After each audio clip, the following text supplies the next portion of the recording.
Die Einzigen, die im Wald einfach alles kaputt machen und alles töten, was rumläuft, sind Jägerinnen und Jäger. Es sind immer die gleichen Leier, die gleichen Argumente, mit denen sie das rechtfertigen, und das ist natürlich ein Witz. Der erste Jäger hat ihr schon Stinkefinger gezeigt. Sie befinden sich hier auf dem Privatgrundstück. Mittlerweile ist die Polizei hier mit 2 Einsatzpatrouillen. Ausschau machen, ja. So kommen Sie mir nicht näher. Gehen Sie bitte weg.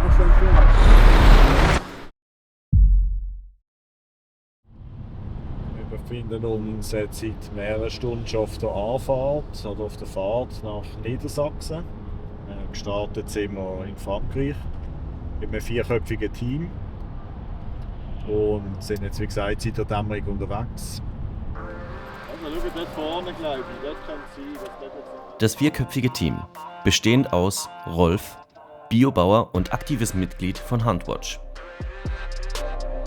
Nick und sein treuer Begleiter Poncho, Olivier, hauptberuflich Polizist in der Schweiz. Nebenher betreibt er noch einen Gnadenhof im Elsass. Er ist der Gründer von Huntwatch. Huntwatch ist eine friedliche Bewegung von Freiwilligen, die sich Jagdbeobachtungen zur Aufgabe gemacht hat, um Missstände und Verstöße bei den unzähligen Jagden aufzudecken. Alles immer unter dem Credo legal, gewaltfrei und freundlich. Als letztes Jeremy. Das bin ich, Videoeditor und Videograf. Ich begleite Huntwatch dieses Wochenende nach Niedersachsen. Unser Ziel? Rückjagd im deutschen Bundesland Niedersachsen, wo wir andere Jagdgegner coachen auf eine Rückjagd, die morgen stattfindet, mit rund 40 Jägerinnen und Jägern, schätzen wir mal. Für die rund 660 Kilometer lange Anfahrt sind wir in früher Morgenstunde losgefahren. Während der Fahrt bricht langsam der Tag an und zeigt uns eines: Dieses Wochenende wird sehr, sehr kalt werden. Ja, also liegt schon eine relativ lange Vorbereitungszeit jetzt hinter uns. Schon seit ein paar Wochen planen wir den Einsatz, zusammen mit, wie gesagt, unseren deutschen Kolleginnen und Kollegen. Und sind relativ gut vorbereitet. Dann haben wir auch eben verschiedene Leute im Team, die schon bereits zugewiesene Aufgaben haben. Drohnenpiloten, Leute, die filmen, Leute, die die Fahrzeugwache übernehmen, Leute, die recherchieren, Leute, die mit der Presse in Kontakt stehen. Voll motiviert, dass wir dort gute Dokumentation ankriegen von dieser Tierquälerei, von dieser Jagd auf unschuldige und friedliche Tiere, die sicher massiv und intensiv wird sein. Bevor wir uns also mit unseren niedersächsischen Kollegen treffen, wollen wir den morgigen Jagdspot auskundschaften, um uns mit der dortigen Umgebung vertraut zu machen. Diese liegt im schönen Giebelmoor im Landkreis Gifhorn. Im Übrigen, uns wurden nur wenige Tage zuvor von befreundeten Tierschützern Fotos und Videos zugespielt. Darauf zu sehen: etliche Kilo Zuckerrüben, augenscheinlich um den Wildwechsel vor der Jagd anzukurbeln. Dies ist nicht nur ein schwerer Eingriff in die Biodiversität des Biosphärenparks, sondern laut niedersächsischem Jagdgesetz auch eine Straftat. Eine Fütterung von Wild ist nämlich nur in Notzeiten und nur mit artgerechten Futtermitteln zulässig. Aber hier hat er gefragt. Ja, das ist natürlich absolut perfid. Also man sieht hier wieder, die Jäger tun sich da quasi ihr Image aufpolieren. Also man sieht, ja, man soll Rücksicht nehmen aufs Wild, die Hunde an die Leine, kein Abfall rumliegen lassen. Und die Einzigen, die im Wald einfach alles kaputt machen und alles töten, was rumläuft, sind Jägerinnen und Jäger. Für Olivier und die Mitglieder von Huntwatch ist klar: Jagen ist unnötig. Der Wildbestand reguliert sich sehr gut von alleine. Das Einzige, wozu die Jagd heute noch dient, ist der Spaß am Töten. Laut Statistik des Deutschen Jagdverbandes besitzen Ende 2023 ca. 436.000 BürgerInnen in Deutschland einen Jagdschein. Davon sind aber nur rund 0,2% BerufsjägerInnen. Nur knapp 1.000 Personen in Deutschland üben das Jagen als Beruf aus. Die übrigen 99,8% sind sogenannte HobbyjägerInnen.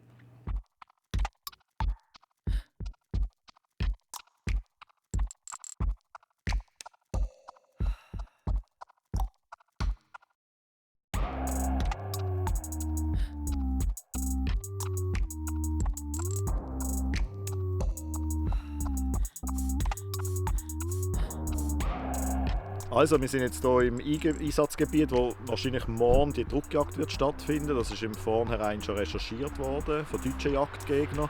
Wir sind jetzt hier und haben dort vorne unter anderem jetzt 3 von diesen Hochsitzen von diesen Mobilen festgestellt und vermuten stark, dass hier morgen viele Tiere wahrscheinlich getötet werden. Langsam wird es dunkel. Wir brechen auf und machen uns auf den Weg zu unserer heutigen Bleibe. Unterwegs haben wir noch Lulu eingesammelt. Sie ist ebenfalls Tierschützerin aus Berlin. Hoffen wir, es ist jemand daheim.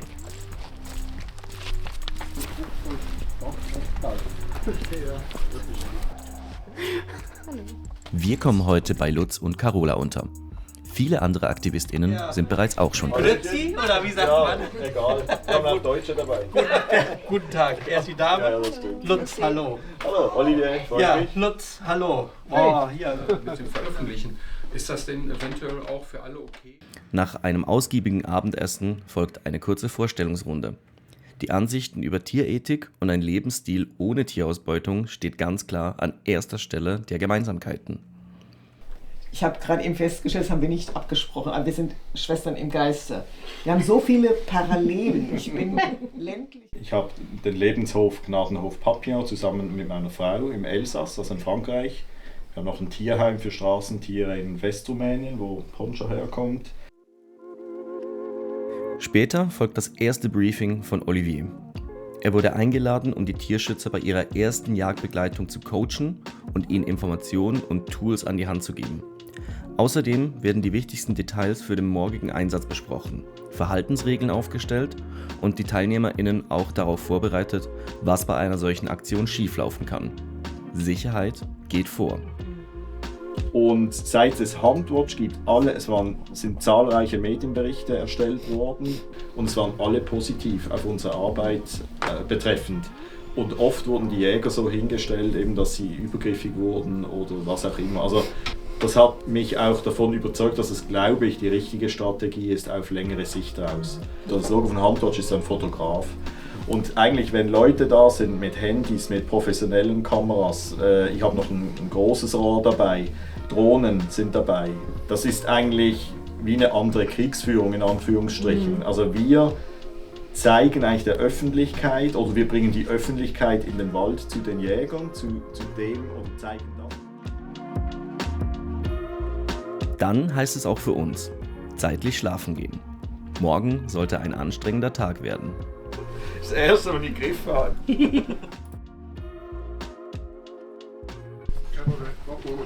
Poncho, sag gute Nacht.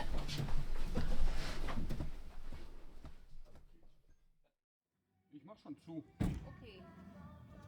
Ich mach dir sogar die Tür auf.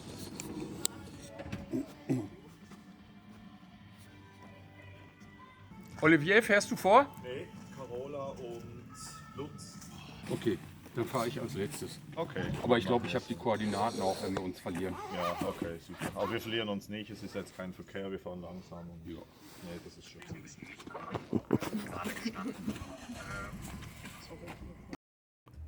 Nach einem kurzen Frühstück und einigen Tassen Kaffee machten wir uns auf zum Jagdgebiet. Frostige -3 Grad Celsius begrüßten uns vor der Tür und sollten uns auch noch den ganzen Tag über begleiten. Ja, kurze Nacht gesehen, aber wir sind sehr gut vorbereitet. Es ist ein echt tolles Team. Wir haben viele erst gestern Nacht kennengelernt. Alle hoch motiviert und sehr gut darauf eingestellt. Und ich bin fest überzeugt, dass das heute ein voller Erfolg wird für die Tiere und gegen die Jagd.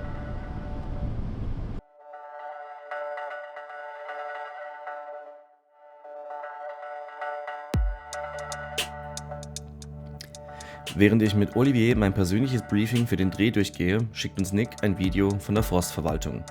Er ist eine ganze Stunde früher losgefahren, um die Lage vor Ort auszuspähen und uns mit den ersten Infos zu versorgen. Auf den Videos ist ein reger Betrieb der JägerInnen zu sehen. Was bei näherer Betrachtung sofort auffällt: Autokennzeichen verschiedenster Länder. Deutschland, Niederlande, Polen. Sie alle haben sich heute zur Jagd versammelt, um das Töten von Wildtieren zu zelebrieren. Eine gehobene Gesellschaft. Ja, jetzt mal schauen, was wir hier auslösen. Die mitbekommen, dass wir hier sind, was jetzt der Fall ist. Ja? Nest, ja. Nach wochenlanger Planung und etlichen Vorbereitungen machen sich die MitgliederInnen von Huntwatch auf, um die groß angesagte Drückjagd zu begleiten und zu dokumentieren.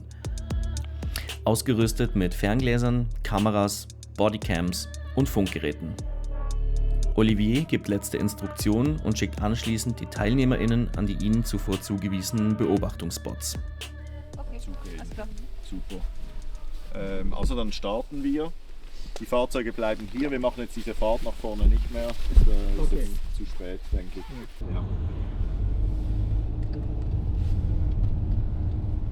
Ja. Sehr gut. Gern langsam fahren, ja. Ein Teil der Jäger auf einem Hänger sind jetzt direkt unseren Aktivistinnen und Aktivisten entgegengefahren. Das heißt, spätestens jetzt haben sie Kenntnis von uns und reagieren dementsprechend auf unsere Aktion. Kaum aus dem Van ausgestiegen, beginnt Olivier bereits etliche Bilder zu knipsen und Aufnahmen zu machen. Diese streamt er teilweise live vor Ort direkt in seine Social-Media-Kanäle auf Instagram und Facebook. So, wir haben uns jetzt mal hier positioniert. Es wurde bereits geschossen. Auch die ersten Fragen der teilnehmenden Personen lassen nicht lange auf sich warten. Wir könnten mal ein bisschen näher gehen, so dass er sich noch sicher fühlt, immer noch ein bisschen Abstand wahren. Wir sind das Team, was am südlichsten ist. Und jetzt schauen wir mal, was hier geht. Im Moment ist noch relativ wenig Kontakt mit Jägern. Schönen guten Morgen. Sind da noch mehr Stände? Ja, heute Jagd, ja. Hier in der ganzen Umgebung, Jagd. Aha. Ja, aber ich bin nur Gast. Also, I'm a guest. you are a guest. From England? Nee, von Holland. Holland. Ah, okay. Dus, We can stand here nee, in back of your. you must not stay here.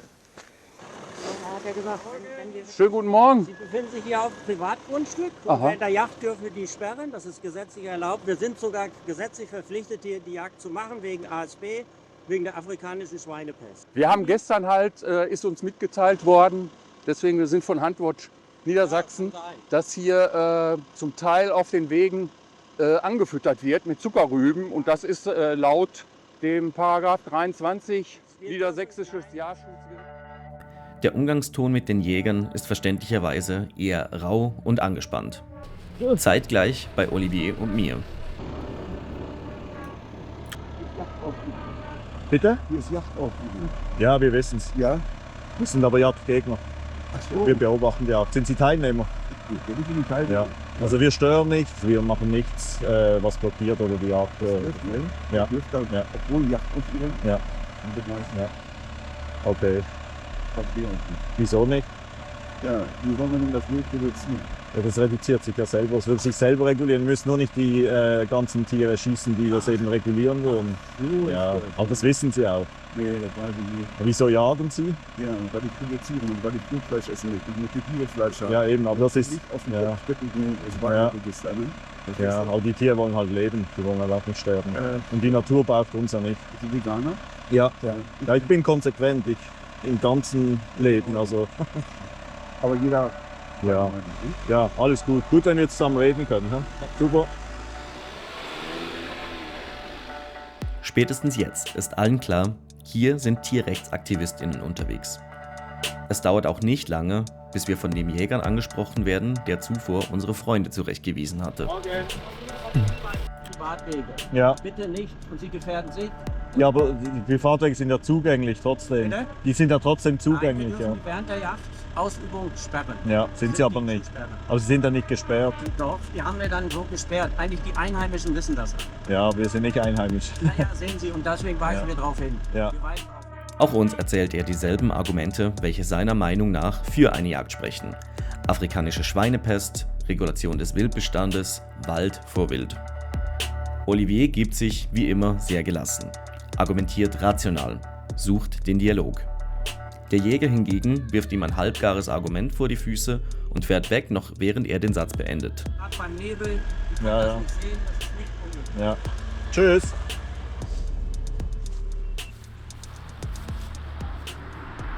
Also das war jetzt ein Teilnehmer der Jagd, der uns nochmals darauf aufmerksam gemacht hat. Wir machen das ja nicht aus unserem Interesse oder unseren Bestrebungen aus Spaß, sondern wir müssen das tun. Afrikanische Schweinepest kam wieder, dabei ist der Anlass natürlich schon lange geplant und er findet auch statt, wenn keine afrikanische Schweinepest Thema ist. Es ist immer die gleiche Leier, die gleichen Argumente, mit denen sie das rechtfertigen und das ist natürlich ein Witz. Die wollen töten, die haben Spaß daran, es ist ein gesellschaftlicher Anlass. Leute aus dem Ausland, die hierher kommen, aus den Niederlanden, aus Polen. Und weshalb sollte die das interessieren, ob jetzt hier die afrikanische Schweinepest grassiert? Also das ist natürlich völlig irrwitzig. Ich bin immer wieder erstaunt von Oliviers Gelassenheit und seiner Art und Weise zu kommunizieren. Man merkt sichtlich, dass die Jagenden von unserer Anwesenheit genervt sind. Auch die anderen AktivistInnen werden nun regelmäßig angekeift. Ah, guck mal, man sieht viel besser inzwischen. Der Nebel zieht echt ein bisschen weg. Jetzt kann man ihn erkennen. Würden Sie bitte Ihre Fahrzeuge von meinem Grundstück nehmen? Okay, wir organisieren es. Guten Morgen.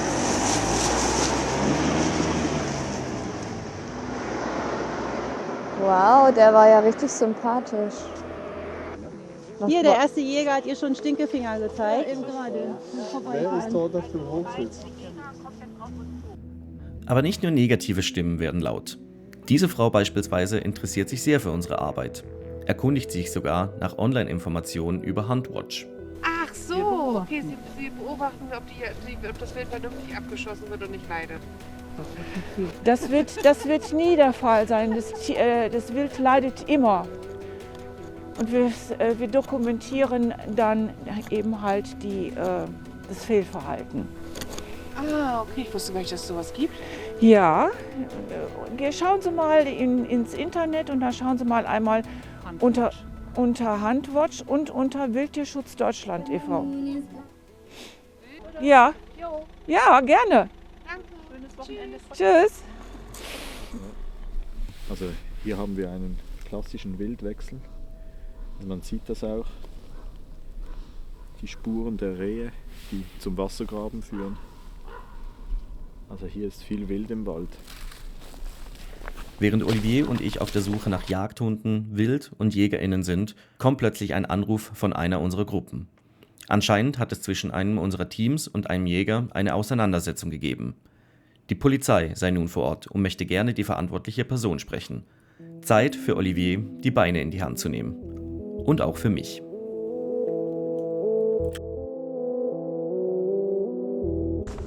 Guten Tag. Guten Tag. Brauchen Sie Infos? Ich bin verantwortlich hier für die Jagdgegner. Ich komme gleich. Ich gehe. Ja, alles gut, danke. Also wir standen hier ganz normal, alles fein. Der zweite Jäger von ganz hinten hat den ganzen Weg hier rüber gefahren und hat uns wirklich die Kamera, also hat uns richtig bedrängt. Zu Hause. Alles sauber machen, Es ist hier eine öffentliche Straße. Wir beobachten und dokumentieren und das dürfen wir. Oh ja. Ja. Mach ich auch, hè? Bitte kommen Sie mir nicht näher, bitte kommen Sie mir nicht näher. Team 5 hier. Bitte gehen Sie weg. Also hier ist ein Jäger, der ist ein wenig aggressiv. Ja, versucht uns hier zu vertreiben. Also Bitte kommen Sie nicht auf uns zu. Halten Sie wieder Abstand. gehen Sie bitte weg. Ja, aber bitte kommen Sie nicht auf uns zu. Sie können. Gehen Sie bitte weg. Bleiben Sie. Was du alles op film? Dann gehen Sie einfach weg. Gehen Sie einfach weg.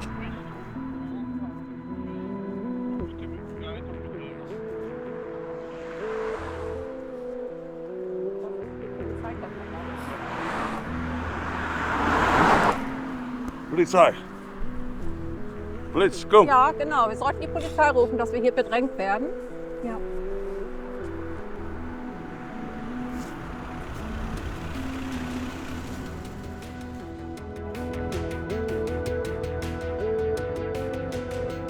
Also wir befinden uns immer noch jetzt hier am Rande der Drückjagd und mittlerweile ist die Polizei hier mit 2 Einsatzpatrouillen und klären noch ab, Da vorne findet im Moment gerade ein Gespräch statt mit den Einsatzkräften der Polizei und den Jägern. Also ein Jäger hat hier ein Team von uns bedrängt.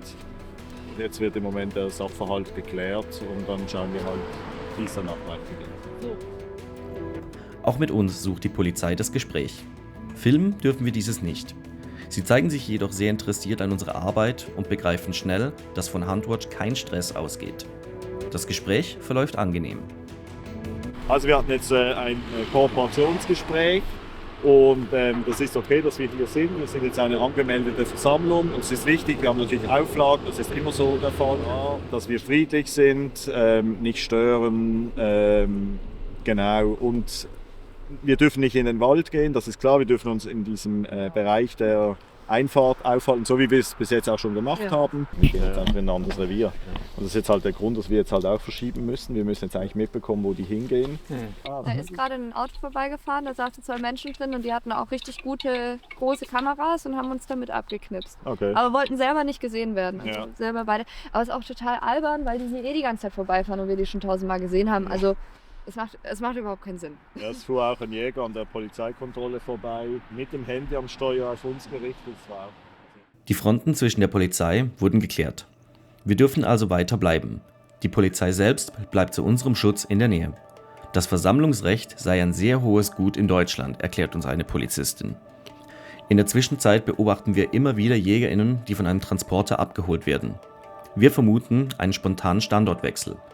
Natürlich haben wir damit gerechnet und versuchen schnell zu agieren, um mögliche andere Jagdgebiete zu identifizieren.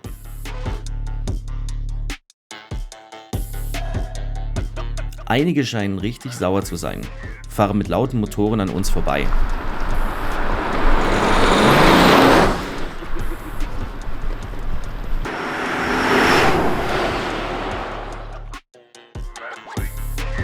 Dann erreichen uns Neuigkeiten der Polizei.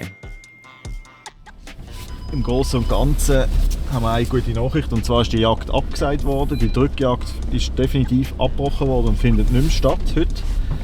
Und wir haben jetzt ein paar Auflagen gekriegt von der Polizei, damit wir hier eine Veranstaltung anmelden können. Wir werden jetzt führen zum Versammlungsplatz fahren, wo die Jägerinnen und Jäger sich versammeln und wahrscheinlich auch die Streckenlegung machen, sofern dann die definitiv getötet worden sind.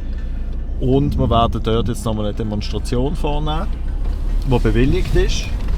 Und jetzt werden wir eingewiesen von der Polizei, wo wir mit unseren Fahrzeugen anstehen dürfen. Und die Polizei bleibt zu unserem weiteren Schutz auch noch vor Ort. Bei unserer Ankunft stellt die Polizei jedoch fest, dass es sich bei unserem ausgewählten Platz um ein Privatgrundstück handelt. Deshalb suchen sie kurzerhand eine Stelle weiter die Straße runter aus, damit die Aktivistinnen noch einmal mit ihren Transparenten auf ihre Aktion aufmerksam machen können. Sperren sogar zeitweise die Straße für Fotos. Da dieser Spot jedoch wenig frequentiert ist, beschließt Olivier in Absprache mit den anderen, dass die Aktion für heute vorbei ist. Also wir sind jetzt auf dem Rückweg nach dieser Drückjagdbegleitung hier in Niedersachsen. Und es ist noch relativ früh, die Treibjagd wurde abgebrochen. Wir gehen jetzt zurück und werden jetzt nochmal alle zusammen sprechen, ein Debriefing machen. Natürlich darf auch das obligatorische Gruppenfoto nicht fehlen.